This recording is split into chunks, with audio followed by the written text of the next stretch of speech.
Hello दोस्तों, स्वागत है आप सभी का हमारे YouTube channel science GK and GS में। एसएसजीडी एग्जाम 2024 27 फरवरी के फर्स्ट शिफ्ट का भी एग्जाम खत्म हो चुका है और अब तक मेरे पास मैक्सिमम रियल क्वेश्चन आ चुके हैं जो एग्जाम में पूछे गए थे।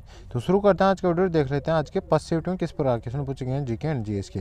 तो आज का फर्स्ट क्वेश्चन है जो फर्स्ट शिफ्ट में पूछा गया था। लेकिन फर्स्ट क्वेश्चन देखने से पहले यदि आप चैनल पर पहली बार आए हो तो चैनल को सब्सक्राइब कर बेल आइकन ऑन कर लो, ताकि मैं जैसे नेक्स्ट शिफ्ट का एग्जाम खत्म होगा और उसका एनालिसिस लेके आऊँगा तो उसका नोटिफिकेशन आप तक पहुँच जाएगा और आप सबसे पहले उसका एनालिसिस देख सकेंगे। तो शुरू करते हैं आज का वीडियो, देख लेते हैं आज के फर्स्ट शिफ्ट के क्वेश्चन। तो आज का फर्स्ट क्वेश्चन है, लूर भारत के किस राज्य का लोक नृत्य है? तो यह हरियाणा का है, हरियाणा इसका राइट आंसर हो जाए। इसमें नेक्स्ट क्वेश्चन पूछा गया था, किस अधिकार को अनुच्छेद 19 से हटा दिया गया है? तो संपत्ति का अधिकार को हटा दिया गया है, यह इसका राइट आंसर हो जाएगा। मूल संविधान के अनुच्छेद 19 तो नागरिकों को 7 स्वतंत्रताएं प्रदान की गई थी और इनमें से छठी स्वतंत्रता संपत्ति की स्वतंत्रता थी, जिसे मतलब अब संपत्ति के अधिकार को हटा दिया गया है और अब इसे अनुच्छेद 300 कब में रख दिया गया है, अब इसे विधिक अधिकार बना दिया गया है, तो ये इसको हटा दिया गया है, तो ये इसका राइट आंसर हो जाए। इसमें नेक्स्ट क्वेश्चन पूछा गया था, संविधान के अनुच्छेद 126 में क्या आता है? तो कार्यवाहक मुख्य न्यायाधीश की नियुक्ति आती है, तो ये इसका राइट आंसर हो जाएगा। और आपको मैं बता दूं, जो अभी सुप्रीम कोर्ट है उनसे संबंधित जितने भी अनुच्छेद है, यानी सुप्रीम कोर्ट का उल्लेख भारतीय संविधान के अनुच्छेद 124 में दे रखा है, तो जितने भी सुप्रीम कोर्ट से संबंधित अनुच्छेद है उनसे काफ़ी ज़्यादा क्वेश्चन पूछे जा रहे हैं। हर शिफ्ट में लगभग क्वेश्चन पूछा जा रहा है अभी 2-3 दिनों से। तो आपको ये सुप्रीम कोर्ट वाले जो पोर्शन है या इनके जितने संबंधित अनुच्छेद है 124 से लेके आगे जितने भी आते हैं, मतलब 10-20 अनुच्छेद, उन सभी को याद कर लेना। इनके आसपास के अनुच्छेदों से क्वेश्चन बन रहे हैं, तो आपको इनको अच्छे से याद करके चला जाना कि किस अनुच्छेद में सुप्रीम कोर्ट के न्यायाधीश की नियुक्ति से संबंधित है, कौन से में सुप्रीम कोर्ट का उल्लेख दे रखा है, किस में मतलब न्यायाधीश को हटाने की प्रक्रिया। इस प्रकार से जितने भी अनुच्छेद हैं उन सभी को देख के चले जाना, ताकि वहाँ से कोई भी क्वेश्चन पूछा जाए तो आपका एक क्वेश्चन तो अच्छे से अटेम्प्ट हो सके। तो ठीक है दोस्तों, अनुच्छेद 124 में सुप्रीम कोर्ट का उल्लेख दे रखा है, तो ये अभी आपको ध्यान रखना है। और हाई कोर्ट का पूछ लिया आपको तो 1214 यानी 200 अनुच्छेद 214 में हाई कोर्ट का उल्लेख दे रखा है, तो ये भी आपको ध्यान रखना है। और कार्यवाहक मुख्य न्यायाधीश नियुक्ति राष्ट्रपति द्वारा संविधान अनुच्छेद 126 के तहत की जाती है, तो ये आज पूछा गया था, ये इसका राइट आंसर हो जाए। इसमें नेक्स्ट क्वेश्चन पूछा गया था, दीपिका पल्लिकल किस खेल से संबंधित है? ये स्क्वैश से संबंधित है, स्क्वैश इसका राइट आंसर हो जाए। इसमें नेक्स्ट क्वेश्चन पूछा गया था, जाकिर हुसैन किस वाद्य यंत्र से संबंधित है? तबला से बजाते हैं, तबला इसका राइट आंसर हो जाए। इसमें नेक्स्ट क्वेश्चन पूछा गया था, हिमाचल प्रदेश में कौन सा फूलों का त्यौहार मनाया जाता है? तो फुलाई उत्सव मनाया जाता है, ये इसका राइट आंसर हो जाएगा। यह सितंबर के महीने मनाया जाता है, तो इफेक्ट आपको ध्यान रखना है। इसमें नेक्स्ट क्वेश्चन पूछा गया था, 2022 फीफा अंडर 17 महिला विश्व कप कहाँ आयोजित हुआ था? तो भारत में हुआ था, भारत इसका राइट आंसर हो जाएगा। इसकी बात करें तो भारत में 3 स्थानों पर आयोजित किया गया था, वो कौन कौन से हैं? तो पहला था कलिंगा स्टेडियम भुवनेश्वर का जो ओडिशा में स्थित है, पंडित जवाहरलाल नेहरू स्टेडियम मडगांव गोवा का में, और थर्ड की बात करें तो ये थर्ड जो नवी मुंबई में DY पाटिल स्टेडियम में आयोजित किया गया था। और महाराष्ट्र ने फीफा अंडर 17 महिला विश्व कप 2022 के 32 फुटबॉल मैचों की मेजबान की थी, तो इफेक्ट आपको ध्यान रखना है। और फाइनल कहाँ पे खेला गया था? फाइनल भी नवी मुंबई में खेला गया था। और इसका ये कौन सा संस्करण था? 7वां संस्करण था, और इसका विजेता वो स्पेन रहा था, विजेता कोलंबिया रहा था, तो ये सब इफेक्ट आपको ध्यान रखना है। इसमें नेक्स्ट क्वेश्चन पूछा गया था, बेरोजगारी का मुख्य कारण क्या है? तो बढ़ती जनसंख्या, गुणवत्तापूर्ण शिक्षा और कौशल विकास की कमी, अपर्याप्त नौकरी के अवसर, धीमी आर्थिक वृद्धि और कुछ क्षेत्रों में पर्याप्त निवेश शामिल है, तो बेरोजगारी का मुख्य कारण। तो इनमें से जो भी ऑप्शन है वहाँ पर राइट आंसर लगा के आ जाता है।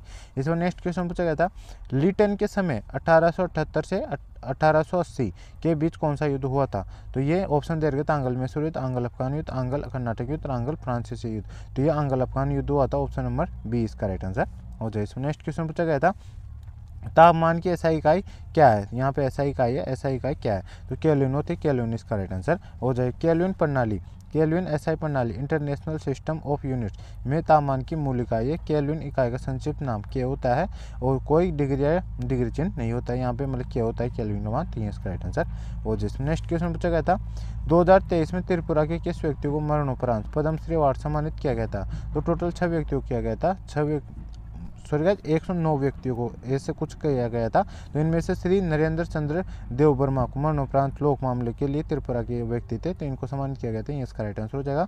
और एक और व्यक्ति थे श्री विक्रम बहादुर जमातिया, सामाजिक कार्य के लिए इनको भी मतलब पद्मश्री अवार्ड सम्मानित किया जा चुका है, त्रिपुरा से ये संबंधित है, तो ये भी आपको ध्यान रखने से। नेक्स्ट क्वेश्चन पूछा गया था, विश्व चैंपियनशिप और ओलंपिक में कुश्ती के लिए न्यूनतम उम्र कितनी होती है, तो वैसे कोई फिक्स उम्र नहीं दे रखी है, लेकिन ऑप्शन में 17, 21, 23 और 25 दे रखा था, तो इसमें बात करें तो 17 इसका राइट आंसर हो जाए। इसमें नेक्स्ट क्वेश्चन है 2011 की जनगणना के अनुसार भारतीय साक्षरता दर क्या है, तो ये भी इस प्रकार क्वेश्चन नहीं पूछा गया था, थोड़ा डिटेल में क्वेश्चन पूछा गया था। तो ओवरऑल इसका मतलब 15 वर्ष से में पिछले 15 वर्षों में भारतीय साक्षरता दर कितनी, इस प्रकार कोई क्वेश्चन पूछा गया तो इसमें कितनी थी 74.04% है पिछले 15 वर्षों की साक्षरता दर, तो ये इसका राइट आंसर हो जाएगा। 2011 की जनगणना के परिणामों से पता चला है कि देश में साक्षरता में वृद्धि हुई है और देश में साक्षरता यानी 74.04% है, पुरुषों के लिए 82.14 है और महिलाओं के लिए 65.46% है, ये भी आपको ध्यान रखने। इसमें नेक्स्ट क्वेश्चन पूछा गया था भरतनाट्यम नृत्य की जननी किसे कहा जाता है, तो रुक्मणी देवी डोल को कहा जाता है, ये इसका राइट आंसर हो जाएगा। और बात करें तो मणि माधव चाक्यार, और ये भी मतलब भरतनाट्यम नृत्य से संबंधित है, और अम्मा नूर माधव चाक्यार जो 1980 के दशक में इस कला को अंतर्राष्ट्रीय दर्शकों के सामने पेश करने वाले पहले कूडियाट्टम कलाकारों में से एक बने थे। और मुज्जी कलकुलम कोचुकुट्टन चकियार जो 1981 में केरल के पारंपरिक कला रूपों को बढ़ावा देने वाली संस्था मार्गी के पहले आवासीय गुरु बने थे, वह अम्मानूर माधव चकियार के चचेरे भाई थे। और मणि दामोदरा चकियार जो मणि माधव चकियार के शिष्य और भतीजे पारंपरिक भक्ति कुड़ियाल के कलाकार भी हैं, तो ये भी आपको ध्यान रखने। इस पर नेक्स्ट क्वेश्चन पूछा गया था फ्रांस के सर्वोच्च पुरस्कार grand cross of legion of honour से किसे सम्मानित किया गया है, तो प्रधानमंत्री नरेंद्र मोदी को किया गया है, ये इसका राइट आंसर हो जाए। इसमें नेक्स्ट क्वेश्चन है अशोक के अधिकांश शिलालेख किस भाषा में लिखे गए थे, तो ये प्राकृत में लिखे गए थे, प्राकृत इसका राइट आंसर हो जाएगा। और अशोक के अधिकांश शिलालेख प्राकृत भाषा में थे और ब्राई लिपि में लिखे गए थे, तो ये भी आपको ध्यान रखना। मैक्सिमम प्राकृत में थे, लेकिन कुछ अभिलेख ब्राई लिपि में भी लिखे गए थे, तो ये मतलब प्राकृत भाषा और ब्राई लिपि ये इन दोनों में लिखा गए थे इनको, तो ये आपको ध्यान रखना। इसमें नेक्स्ट क्वेश्चन पूछा गया था नाबार्ड कोई क्वेश्चन आया था, पूरा क्वेश्चन नहीं मिला है ये, तो नाबार्ड क्वेश्चन की बात करें तो ये राष्ट्रीय कृषि और ग्रामीण विकास बैंक को संदर्भित करता है। और इसकी बात करें तो श्री वी शिवरानी का देश 30 मार्च 1969 को गठित समिति सिफारिश में नाबार्ड गठन किया गया था। इसका मुख्यालय कहाँ पर है, तो इसका मुख्यालय की बात करें तो मुंबई महाराष्ट्र में इसका मुख्यालय, ये भी आपको ध्यान रखना है। और कृषि संबंधित बैंक है, ये भी आपको ध्यान रखना है। इसके बाद नेक्स्ट क्वेश्चन पूछा गया था हिंदी से शहरी का मतलब पर्यायवाची शब्द पूछा गया था, तो नहीं सॉरी शहरी का विलोम शब्द पूछा गया था। शहरी का विलोम शब्द क्या होता है, तो शहरी का ग्रामीण हो जाएगा। खिड़की का पर्यायवाची शब्द पूछा गया था, तो खिड़की के होते हैं बारह, दरीचा, गवास, रोशनदार, झरोखा या बारी वगैरह होता है, तो इनमें से जो भी ऑप्शन में आएगा वो आप राइट आंसर लगा के आ जाता है। इसमें नेक्स्ट क्वेश्चन पूछा गया था हाजिरी का विलोम शब्द क्या होता है, तो गैरहाजिरी होता है, गैरहाजिरी इसका राइट आंसर हो जाता है। एक क्वेश्चन पूछा गया था रात में घूमने वाले के लिए वाक्यांश का एक शब्द है, तो निशाचर उसे कहा जाता है, निशाचर इसका राइट आंसर हो जाएगा। बदमाश का विलोम शब्द पूछा गया था, बदमाश का शरीफ होता है।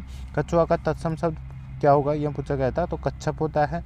आरती का तत्सम शब्द की बात करें तो अरात्रि का होता है। और बदमाश का पर्याय शब्द कौन सा नहीं है, इस प्रकार क्वेश्चन पूछा गया था, तो बदमाश का पर्यायवाची शब्द कौन सा नहीं, ये तो मुझे ऑप्शन नहीं मिले हैं, ऑप्शन में आपको क्या देगा तो इसके अनुसार कर सकते थे।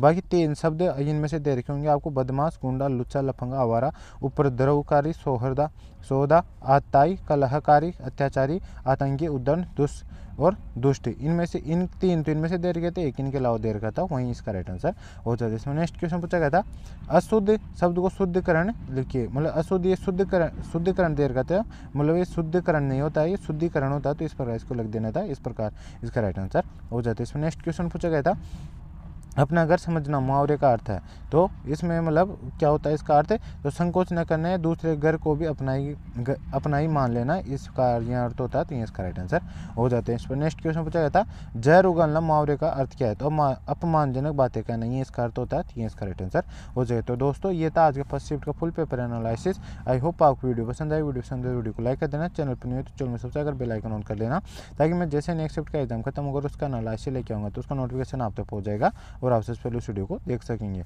और यदि आपको उसका पीडीएफ चाहिए तो डिस्क्रिप्शन में टेलीग्राम चैनल का लिंक देगा, आप उसको ज्वाइन कर लीजिए, उस पर आपको उसका पीडीएफ भी मिल जाएगा। तो मिलते हैं नेक्स्ट वीडियो में, तब तक के लिए जय हिंद, जय भारत।